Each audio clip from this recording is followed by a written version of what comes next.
All right. So we are going to see key features of Constitution. Are you bored? No, you shouldn't be. No. These are informations vital for us to know what we get from a constitution. That's what our interest is, isn't it? We need to know what we get.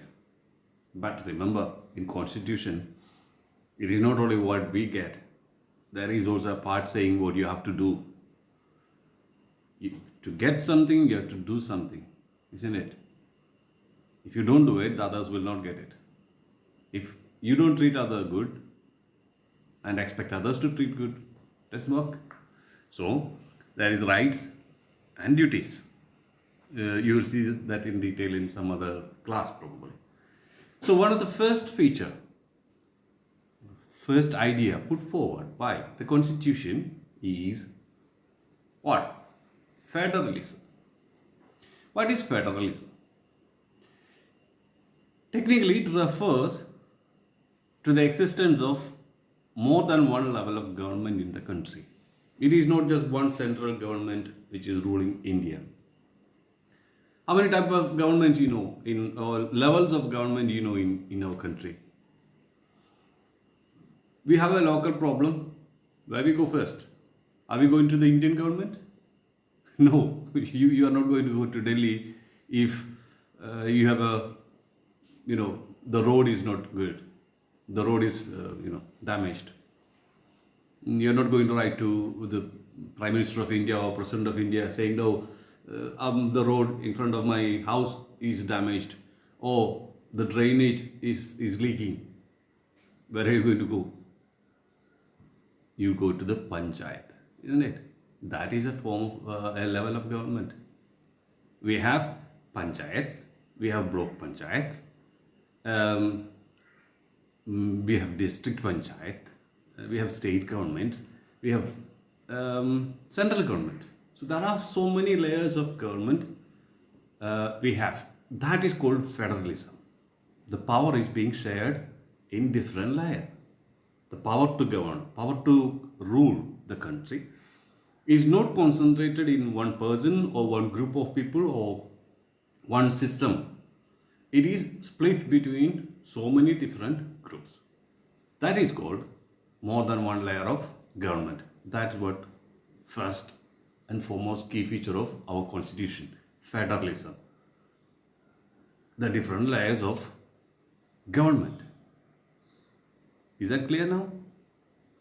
It's like in our school we have a principal, vice principal, then section head, then teachers, then class monitors, then language promoters, then children.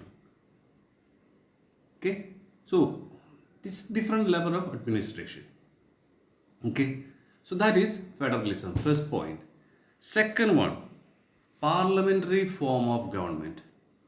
It refers to the tiers of government based on elected parliament. I know you don't have the right to vote till you are 18. So imagine about your parents. How many times, for how many form of authorities they vote? Everybody knows, yeah, we are voting for an MP, isn't it? And we vote for an MLA. Yeah. And then what? Yeah, we vote for our panchayat member, isn't it? Ward member. So we are voting 3 layers. So there is 3 layers of elected representatives who rules or guides the country. The block member or the panchayat member is a part of the panchayat who elects the president of the panchayat, and then presidents of panchayat of different in a block will elect block panchayat president. They will elect district panchayat president, and all the district panchayat presidents decides whatever happens in that state on a panchayat level. That's one section of government or part of government, layer of government. Next one, MLAs. We elect our MLA. They will go to form a state government which controls issues of a state. We elect MPs, they will go and form a parliament in center, and they will elect the prime minister. So these are parliamentary form of government, what we follow. Also, the constitution guarantees universal adult suffrage to all citizens. Suffrage is right to vote. Okay. So that is about second point, parliamentary form of government. Now, what is the third one? Separation of power. In our country, according to the constitution, the powers are divided in between three bodies. One is the government, one is the legislature, second is the executive, and third is the judiciary. So, legislature is the one who finalizes the policies and makes the law. Executive is who execute the law. Judiciary is who is controlling the violation against the violations of the law. Got it? So legislature is the members of the parliament, elected members of the parliament who make the rules.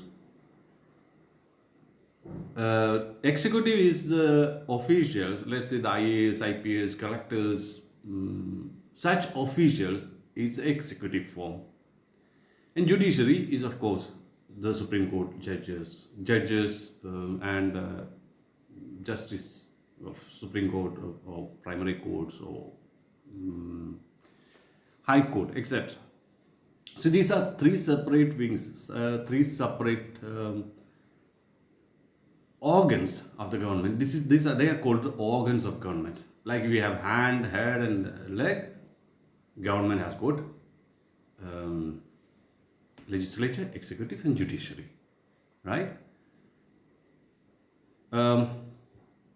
If I can go back to our football, referee is judiciary because he checks the violations of the game, and executive is, let us say, the players who are executing the plans of the coach, and he is actually a sort of legislature. He is not the legislature, you can say, but still, just to pass it simply, the legislature for us in democracy is elected once. It is elected by every citizen. Every adult citizen is electing their representatives, and they are forming the legislature. So, in theory, we are forming, all the citizens are forming the legislature. That is the importance of democracy. Now, the rest of the points we will see in the next slide.